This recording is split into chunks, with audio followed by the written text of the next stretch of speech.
नमस्कार मित्रों, पिछली वीडियो में देखा भीमा खेल प्रतियोगिता में हार जाती है और वह अपने घर जाती है। भीमा अपनी माँ से कहती है, माँ हम मिट्टी का तेल लेकर आते हैं, और वह जाती है। रास्ते में पवन और डॉली मिलते हैं और आपस में बातचीत करते हैं। तो आइए मित्रों, अब जानते हैं इससे आगे का। डॉली भीमा से कहती है, आज तुमको हमारे भाई ने हराया है और कल हम तुमको हराएंगे इसे ज्यादा नंबर लाकर। और फिर दादी से कहकर पूरे गाँव में आइसक्रीम बंटवाएंगे और पूरे गांव में तुम्हारा मजाक बनवाएंगे तुम्हारे कम नंबर आने के बहाने। भीमा कहती है, और अगर हमारे नंबर तुमसे ज्यादा आ गए तब क्या करेंगी? डॉली कहती है, ऐसे कैसे तुम्हारे नंबर अधिक आ जाएंगे? भूल गई कि तुम छोटी बिरादरी की हो? भीमा कहती है, तो और ज्यादा आ सकते हैं, क्योंकि बाल्टी से पानी अंक के रास्ते में पवन मालिक जी नहीं डाल पाएंगे और अंक हमारी तरह गिर गिर कर नहीं बढ़ेगा। भले ही आज हम हार गए हो, लेकिन कल शायद जीत जाएंगे। कौन कल भोज करता है वो तो कल देखेंगे। और भीमा वहाँ से चली जाती है। विद्यालय में सभी अध्यापक जी कॉपी चेक करते हैं। भीमा पहुँच जाती है कोटे की दुकान पर मिट्टी का तेल लेने के लिए। वहाँ पर एक महिला कहती है, भैया थोड़ा सा गेहूँ और बढ़ाकर दे दीजिए। पिछले महीने 2-4 मेहमान आ गए थे तो उधार लेकर काम चलाना पड़ा था।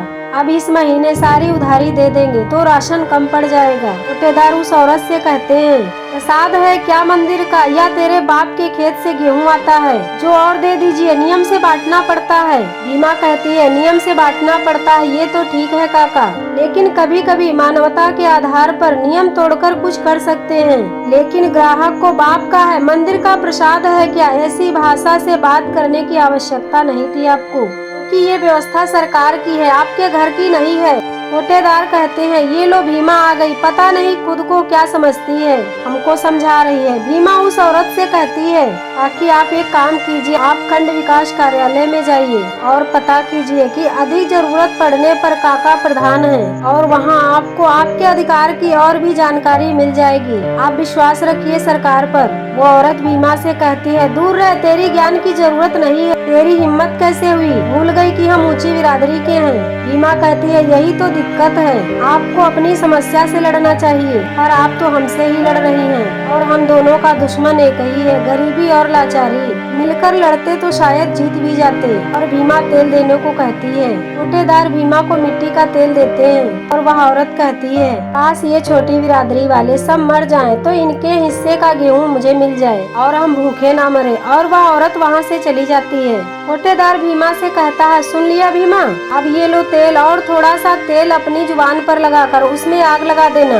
कलासा बुआ जी से लेकर सड़क पर चलते आते जाते सभी से लड़ती रहती है। भीमा कहती है, सुना था आपके पिताजी गुजर गए थे, तो आप उनसे 4 घंटों तक कहते रहे कुछ बोलिए, मगर वो कुछ बोले नहीं थे। वह व्यक्ति कहता है, क्योंकि वो गुजर गए थे तो कैसे बोलते, तुमको इतना भी बुद्धि नहीं है, विद्यालय में यही सब पढ़ती हो, वो लोग तुम्हें कुछ समझाते नहीं है। भीमा कहती है, हम विद्यालय जाते हैं इसीलिए तो समझा रहे हैं आपको, और हम मरे नहीं हैं, इसीलिए हम अपने अधिकार के लिए बोल रहे हैं। और भीमा अपना मिट्टी का तेल लेकर वहाँ से चली जाती है। उधर पवन कैलाशा बुआ से सारी बात बताता है। भीमा कह रही थी, हमारे सबसे ज्यादा अंक आएंगे। कैलाशा बुआ जी कहती हैं, किताब कॉपी पकड़कर पढ़ेंगे पढ़ेंगे का भौकाल बनाना अलग बात है, और असल में नंबर लेकर आना अलग ही बात होती है। मल्लिका सिंह कहता है, अच्छा इस बार सबसे ज्यादा अंक किसके आएंगे? हमारी डॉली के। और अपनी पत्नी से कहता है, धर्मशिला सब कुछ खाने पर बनाना और थोड़ा ज्यादा बनाना, क्योंकि डॉली और पवन उस भीमा को भी देकर आएंगे। अब जाकर ये जो बोली है रास्ते में वो भीमा, उसका बदला पूरा होगा।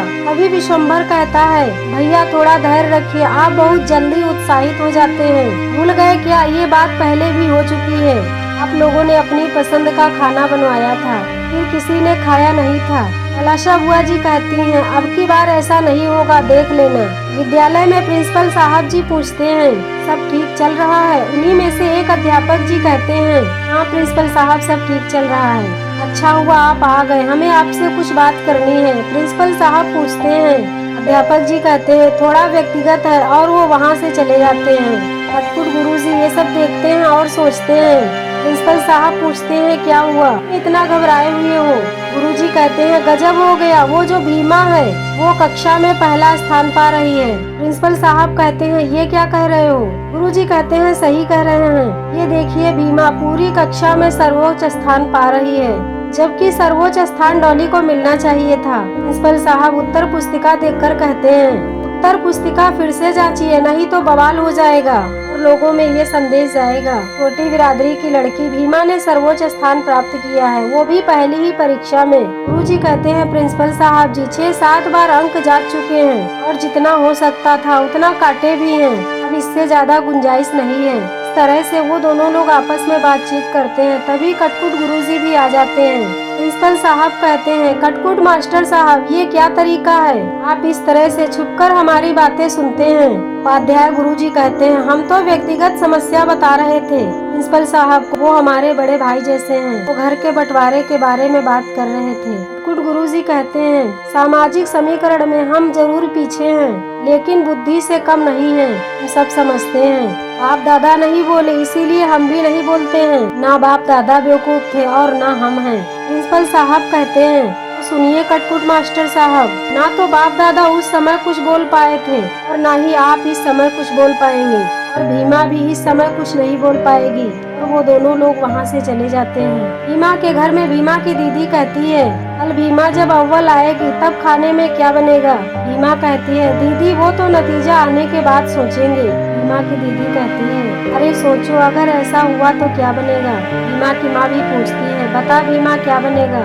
भीमा कहती है, बाबा साहब जी कहते हैं, जब तक नतीजा सामने ना आए तब तक तैयारी नहीं करनी चाहिए, इसीलिए कल का कल बताएंगे, पहले नतीजा तो आने दीजिए। इधर प्रिंसिपल साहब जी कलाशा बुआ जी से कहते हैं, कलाशा बुआ जी, परीक्षा में बच्चों के यही परिणाम आए हैं, तो बड़ी बेइज्जती वाली बात। सभी बच्चों में भीमा के अंक ज्यादा आए हैं। कलाशा बुआ जी कहती हैं, और हमारी पोती के कम अंक आए हैं। अध्यापक कहते हैं, बुआ जी भीमा की उत्तर पुस्तिका भी नहीं फाड़ सकते जानबूझकर, और वो छोटी बिरादरी के अंक भी कम नहीं कर सकते। अगर कम अंक कर देंगे तो वो भीमा नाटक कर देगी। उत्तर पुस्तिका खुद से जांच कर सकती है। उसकी सारी लड़ाई पढ़ाई को लेकर है। वो पढ़ाई में अंक कम देंगे तो पता नहीं क्या क्या करेगी भीमा। भीमा अपने घर में माँ से कहती है, हाँ अगर हमारा सबसे अधिक अंक आएगा तो मीठी रोटी बना देना, क्योंकि बाबा साहब जी कहते हैं जब भी उनके जीवन में कुछ अच्छा होता था तब उनकी आई उनके लिए मीठी रोटी बनाती थी और बाबा साहब के बारे में सब कुछ बताती है। भीमा की माँ ये सब सुनकर बहुत दुखी होती है। भीमा कहती है, माँ जब परीक्षा में हमारे अंक ज्यादा आए तो मीठी रोटी बनाना। और माँ मीठी रोटी के नाम पर ये आंसू क्यों? भीमा की माँ कहती है, बाबा साहब की जब भी कहानी सुनते हैं वो आंसू आ ही जाते हैं। अभी भीमा की ताई जी आ जाती हैं और कहती हैं, अपने आंसू पोंछ लो और सुनो, कल चाहे जो भी बने लेकिन मीठी रोटी नहीं बनेगी। इस तरह से सभी लोग आपस में बातचीत करते हैं और इसी के बाद एपिसोड नंबर 69 समाप्त हो जाता है। मित्रों, ये जानकारी आप लोगों को कैसी लगी कमेंट कीजिएगा और हमारे चैनल को लाइक और सब्सक्राइब कीजिएगा। जय भीम, जय भारत, जय संविधान।